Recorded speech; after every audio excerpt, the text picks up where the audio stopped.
আসসালামু আলাইকুম। দুপুর ১টা বাজে, প্রচুর গরম পড়ছে। তো ভাবলাম ঠান্ডা ঠান্ডা কিছু একটা বানিয়ে খাওয়া যাক। তো চলে গেলাম ফ্রিজে। তো ফ্রিজে আমি কিছু আম রেখে দিয়েছিলাম ডিপ ফ্রিজে। তো এই আমটা আমি সংরক্ষণ করে অনেক দিন পর্যন্ত খাবো। আমের সিজন চলে যাওয়ার পরও আমি কাঁচা আম খাবো, তাই রেখে দিয়েছি। চাইলে আপনারা এইভাবে রেখে দিতে পারেন, কোনো সমস্যা হয় না। তো আমি আমগুলো টুকরো টুকরো করে ভালোভাবে ধুয়ে কেটে নিয়েছি। তো ব্লেন্ডারে আমি দিয়ে দিচ্ছি 3টে কাঁচামরিচ। মানে তা আপনারা ঝাল কম খেলে কম দিতে পারেন, বা ঝাল না খেলে নাও দিতে পারেন।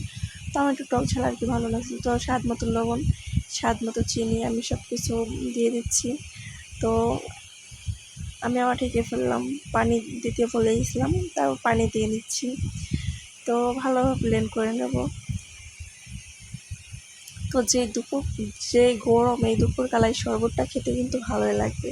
আপনারা ট্রাই করে দেখতে পারেন, কাঁচা আমের জুস। তো আমি আবার আমার স্বাদ মতো লবণ ও চিনি দিয়ে দিচ্ছি, ভালোভাবে গোলাইয়ে নেব। গলিয়ে নেওয়ার পরে এখন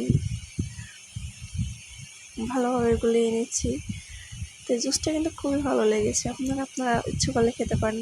তো আজ এই পর্যন্ত, আল্লাহ হাফেজ।